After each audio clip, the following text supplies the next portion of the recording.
unless you think about something, sometimes it's kind of like hard to figure out the use of something, its functionality.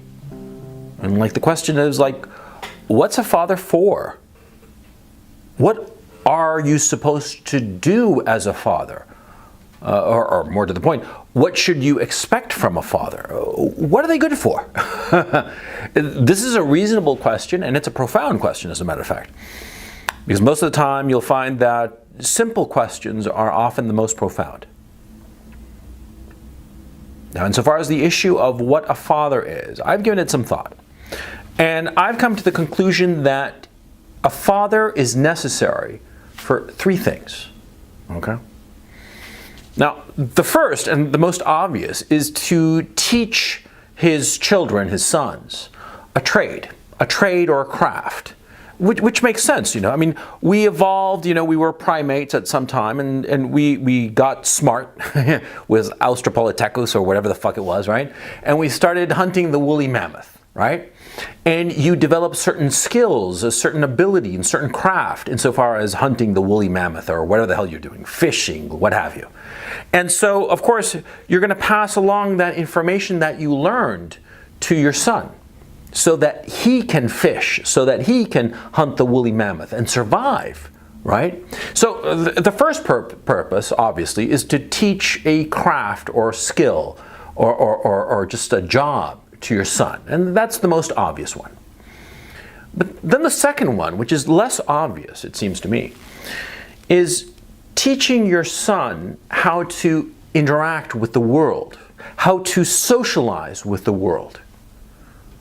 Teach your son what is appropriate in terms of interactions with other men, with women, with children, with older people, and what is inappropriate, what you cannot abide by insofar as you yourself, and what you cannot accept other people to do towards you or to do towards third parties, right?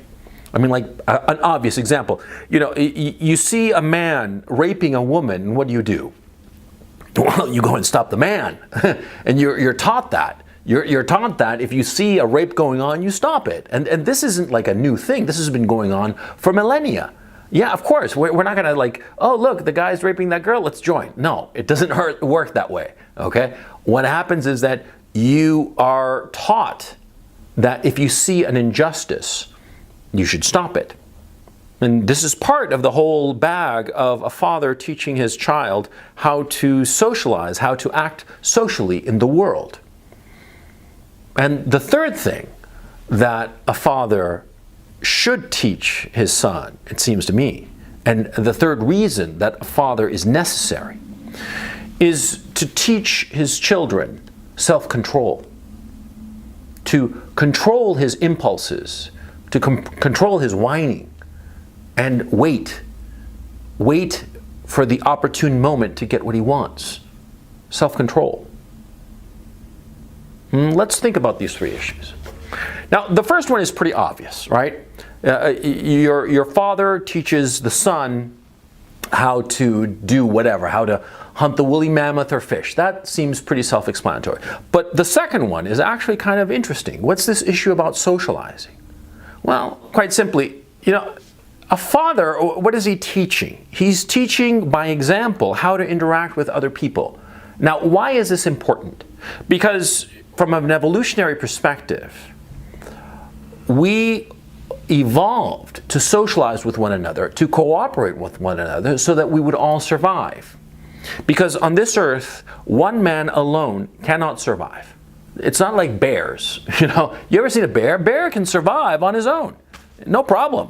The fact of the matter is, you know, once cubs are of a sufficient size, they go off on their own. They don't hang out in a group. You ever see like a pack of bears? No, they're on their own. But not humans. We cannot long survive on our own. We need other humans to help us to survive. Now, we've developed all kinds of mechanisms in our current technologically advanced society so that we don't actually need to interact with other human beings. But we do need to interact, whether we like it or not. And we certainly evolved to interact. And it was fathers who taught children how to interact, how to socialize. at all levels. A father can teach you how to socialize with other men. A father can teach you how to socialize with women, older women, middle-aged women, young mothers and young women. A father teaches a son how to go out in the world and interact with everybody that they meet. Interact in a way that is beneficial to the son and also beneficial to the surrounding people, to the social group. Because of course, if you're a member of a social group and you help other people, then they will help you. That's the nature of cooperation, of course, right? So this is very key, the issue of socialization. It's a very key skill that a father is teaching his son. Now the third one, which I personally think is the most important one, is self-control. Because from my point of view, self-control is the characteristic that separates human beings, especially men, from every other creature on the face of this earth. I've said it before on numerous other videos. You can find them linked right here. See, animals of all sorts, they are slaves to their fight or flight response. They see a threat and they evaluate whether they can fight that threat or they must run away from that threat. The forest is burning, and what happens to all the little animals in the forest? They run. Yeah, because the threat of fire is coming towards them and they run away. They flee. And a bear confronts an enemy, perhaps an enemy that's smaller, and so what does the bear do? He stands up his hind legs and starts fighting the threat, whatsoever that may be. Maybe it's another bear, maybe it's a person, maybe it's a raccoon, whatever the fuck it is. The bear can fight it. But a man, alone among the animals on this earth, can control that fight or flight response, can control it, stop it in its tracks. And rather than allow fear to dictate his actions, rather than allow his emotions to dictate his actions, rather than him running or fighting, a man can use his reason and his logic to arrive at the best outcome. And see, this kind of self-control, it just doesn't happen out of the blue. It happens because somebody taught the son how to control himself, how to control his emotions. That's what happened. It's not out of the clear blue sky. It's not like some magic thing that you learn instinctively. It has to be taught. And a father is supposed to be there to teach it.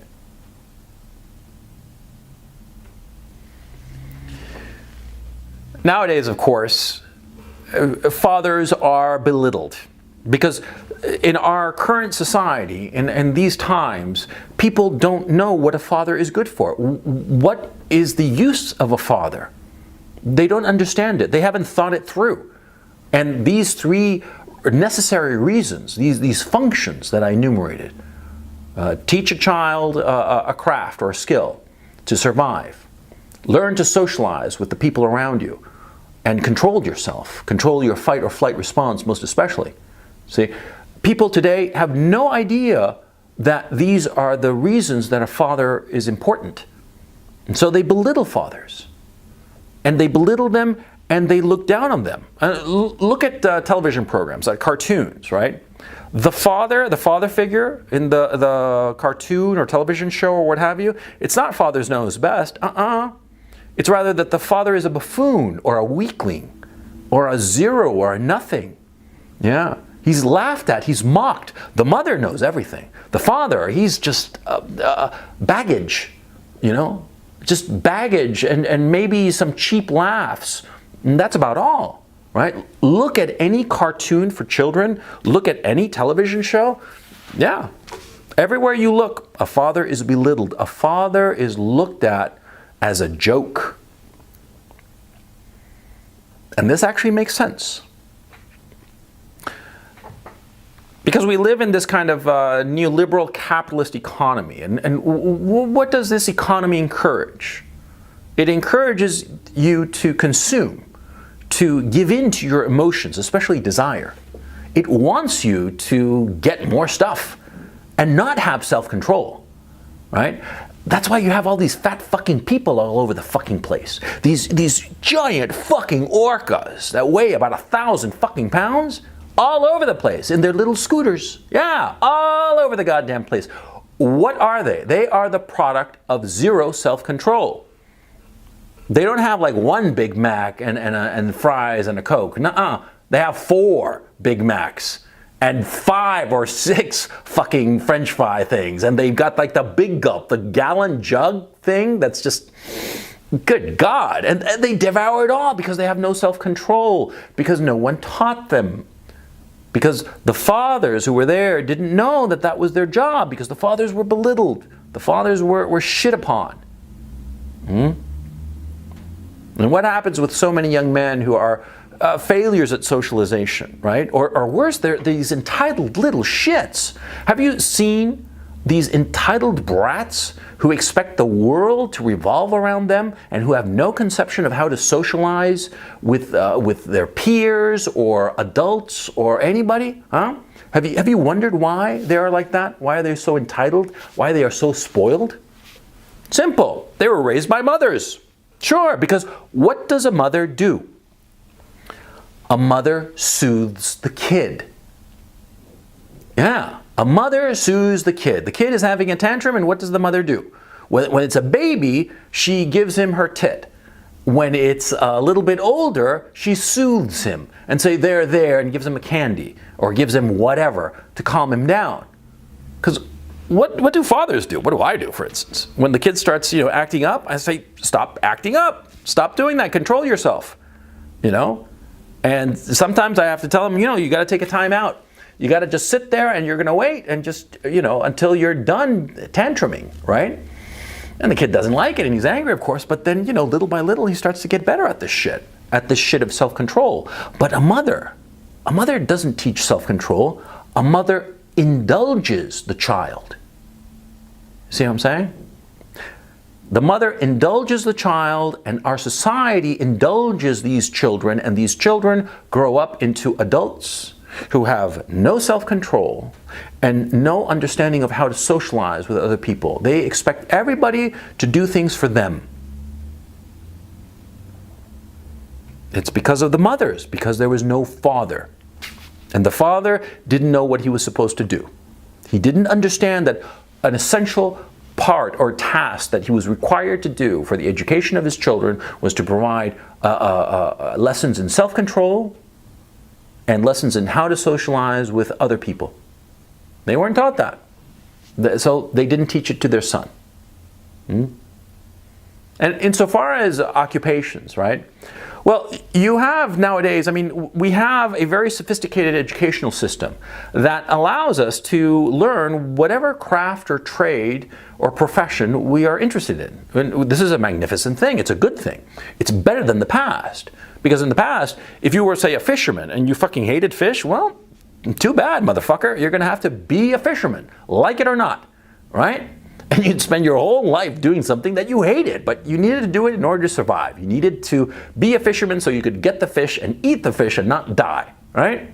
But now it's totally different. Now you can go anywhere and learn whatever the fuck you want, right? Learn whatever you want at a trade school, at a university, or what have you, and be whatever you want. This is a good thing because it allows us to pursue those occupations that were unimaginable 1,000 or 2,000 years ago. You can do things now that are just incomprehensible. And more to the point, you don't have to do what your dad was. If your dad was a fisherman, you had to be a fisherman, but today, if your dad's a fisherman, you can be an accountant, right? And that's a good thing. It provides all sorts of benefits, most of all, mental health benefits, because you're actually doing something or pursuing something that you enjoy or hope you will enjoy. Okay, this is a good thing and I'm not criticizing it. But our educational system has therefore lost this interaction with the father. Because see, in order to learn a trade, okay, today you go to the university and you have relationships with your professors, and some of them can be quite profound, right? But 1,000 years ago, 2,000 years ago, and earlier, there was no university professor. There is no a teacher there. It was just dad. And your dad would teach you. And all those hours spent teaching you, it wasn't that he would just teach you, you know, how to fish or how to hunt the woolly mastodon or whatever the fuck. He would also teach you by example some of the skills that he had mastered. And not just the skills in hunting the woolly mammoth, but also skills in terms of self-control. Skills insofar as how to interact with other people. When men in the past went off on a hunt to hunt the woolly mammoth, right? A party of, I don't know, a dozen men, and with accompanying boys, small boys, some of them, the sons of these hunters, right? And they'd all go together. And they'd all go together with their spears and nets and what have you to hunt the woolly mammoth. And why did they have to hunt the woolly mammoth? Well, they had to kill that fucker and slaughter him and bring some meat back home to the tribe, or else the tribe would starve. The women and the other smaller children that were at the tribe, if they didn't get the meat, they'd die. So it was essential. And so you'd be there and you'd see your father with his spear, right? And the woolly mammoth is charging towards you. He's charging towards him. And what did your old man do? Did he run when the mastodon was charging? No! He controlled his emotions. And you saw him by the example that he was setting. He would control his emotions, right? And then at the last second, he'd jump out of the way and stick the spear into the side of the mastodon, because that was the only way, right? Because, you know, he couldn't just throw it, because human beings are just simply not strong enough to throw shit at woolly mammoths. They have to get in really close, real personal, and potentially die in the attempt to slaughter the animal, right? And they'd stick that woolly mastodon in, and a son would see his father. It wouldn't be that the father was just teaching him in a classroom, all, antiseptic. No, you'd see it right there in the fucking savannas in Africa or wherever the fuck, right? And you'd see your old man doing some shit, extraordinary shit, right? A miracle of self-control, of controlling your fight or flight response in order to kill the woolly mammoth, in order to provide the food so that the tribe would survive. See? That's what fathers are for. See? That's what fathers are for. And fathers have lost these lessons, have lost the objective, have lost the plot insofar as what they are supposed to do and what they're supposed to be, and most important of all, what they are supposed to teach to their children. Now, in my own case, I'm fortunate enough to realize this, but it took me a long goddamn time to think it up and realize that these are the three issues, right? And sure, I'm hell-bent for leather on teaching my little shit, these three lessons. Self-control, how to interact with the world, and an occupation or profession that will help you survive. Those are the three things I'm teaching my little shit, whom I adore. Of course I call him a little shit because he is a little shit. And I adore the little son of a bitch because he's my little son of a bitch, And of course I adore him and I want the best for him. But unfortunately, a lot of people don't know what a father is for. And a lot of sons, I get a lot of emails, man, and they crave a father, right? And they crave a father, and it's understandable because they didn't have one. And they crave something, and my thinking is these are the three things that most sons lack. And they're the three things that they need from a father. And if they can't get it from their father, then they're going to have to develop it by themselves. They're going to have to figure it out on their own. And they're going to have to realize that these are the three things. There's only these three. There's nothing else, really. But these three things: self-control, how to socialize with the wider world, and how to have a profession, learn a profession that will help you survive. Those are the three things a father is for. If you're a young father, I hope you'll teach these three lessons to your kid. And if you're a son without a father, or a father who just is not doing his duty, perhaps a father who's run away, who's abandoned his family, perhaps a father who just wants to be a dad, which is, what the fuck is that? What the fuck is a dad? They just want to be a dad, a pal. well, then you're going to have to learn these lessons on your own, okay? But they're the three things, and I've spent a lifetime thinking about them. And this is what I think.